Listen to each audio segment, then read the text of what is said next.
اور سمندری سیلز کا ایک بڑا ذخیرہ دکھائی دیا۔ سرد علاقوں میں ان جانوروں کی کھال اور بال ایک بیش قیمت سرمایہ سمجھے جاتے تھے۔ ان اشیاء کی تجارت کے لیے روس نے اس علاقے میں آباد کاری شروع کی، لیکن سخت موسم اور خوراک سمیت دیگر ضروریات کی فراہمی میں حائل مشکلات کی وجہ سے یہاں بڑے پیمانے پر آبادیاں بسانا ممکن نہیں تھا۔ امریکیوں کا کہنا ہے کہ الاسکا میں روسیوں کی آبادی کبھی بھی 800 نفوس سے تجاوز نہیں کر سکی۔ اس کے علاوہ یہ علاقہ سلطنت روس کے پایہ تخت سینٹ پیٹر برگ سے بہت دور تھا، جس کی وجہ سے رابطے اور رسل و رسائل کے مسائل بھی درپیش تھے۔ الاسکا میں زراعت کے محدود امکانات کی وجہ سے بھی یہاں بڑے پیمانے پر آباد کاری ممکن نہیں تھی، اس لیے روس نے جنوب کی جانب اسپین کے زیر تسلط علاقوں سے تجارتی روابط بڑھانا شروع کیے، جو آج امریکہ کی ریاست کیلیفورنیا میں شامل ہیں۔ سن 1812 تک روسی سوداگروں نے کیلیفورنیا میں فورٹ روس کے علاقے میں ٹھکانہ بنا لیا اور قلعہ بندی بھی کر لی، لیکن روس کے لیے یہاں آباد کاری کرنے یا فوجی تنصیبات قائم کرنے کے لیے وسائل دستیاب نہیں تھے۔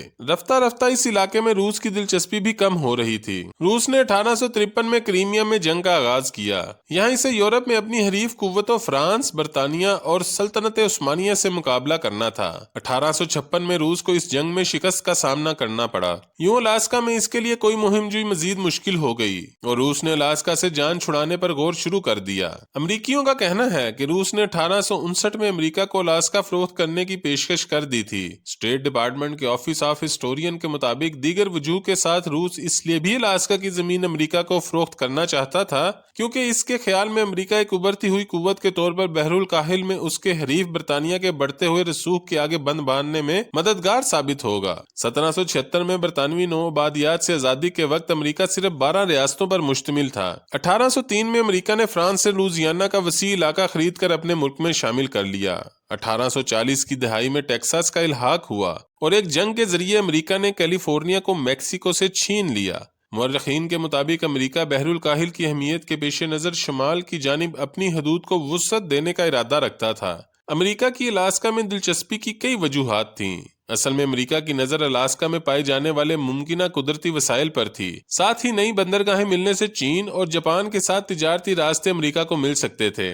اس لیے جب روس نے 1859 میں الاسکا فروخت کرنے کی پیشکش کی تو امریکہ نے اسے خریدنے کے لیے فوری دلچسپی تو ظاہر کی، لیکن بات آگے نہیں بڑھ سکی اور مزید 6 برس تک یہ معاملہ مؤخر ہو گیا۔ امریکیوں کے مطابق اس تاخیر کی ایک بڑی وجہ یہ تھی کہ 1861 میں امریکہ میں خانہ جنگی کا آغاز ہو گیا جو 1865 تک جاری رہی، اور اس دوران الاسکا کی خریداری کا معاملہ بھی کٹائی میں پڑا رہا۔ تاہم جیسے ہی سول وار کا خاتمہ ہوا تو اس وقت کے وزیر خارجہ ولیم سیوارڈ نے الاسکا کی خریداری کے لیے کوششیں تیز کر دیں جو نتیجہ خیز ثابت ہوئیں۔ 1867 میں روسی سفارتکار ایڈورڈ ڈی اسٹیکل سے رابطہ کیا گیا اور الاسکا کی خریداری کے معاہدے پر مذاکرات شروع ہو گئے۔ روسی پہلے ہی الاسکا چھوڑنے کے لیے بے چین تھے اور امریکہ جیسا کوئی اور خریدار انہیں مل نہیں سکتا تھا، اس لیے جلد ہی 15 لاکھ مربع کلومیٹر رقبے کے لیے $72 لاکھ کی قیمت پر اتفاق ہو گیا۔ امریکہ کو الاسکا کا فی ایکڑ محض 2 سینٹ میں ملنا تھا۔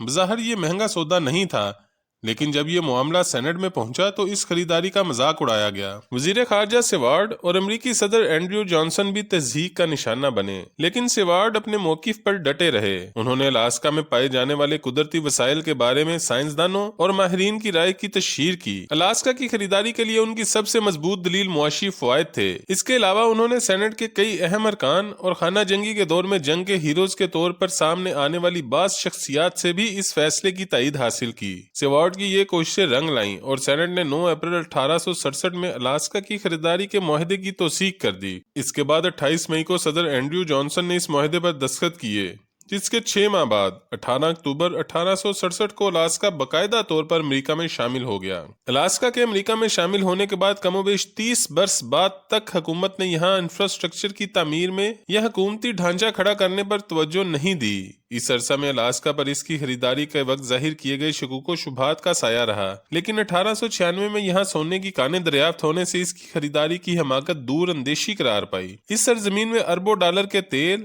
کاپر، سونے، پلاٹینیم اور زنک کے ذخائر چھپے ہوئے تھے۔ اس کے علاوہ دوسری عالمی جنگ کے دور میں الاسکا کی امریکہ کے دفاع میں کلیدی اہمیت بھی آشکار ہوئی، جس کے بعد 1959 میں اسے ریاست کا درجہ دے دیا گیا۔ تاریخ نے 2 سینٹ فی ایکڑ کی معمولی قیمت پر خریدی گئی الاسکا کی سرزمین کو امریکہ کے لیے انمول ثابت کیا۔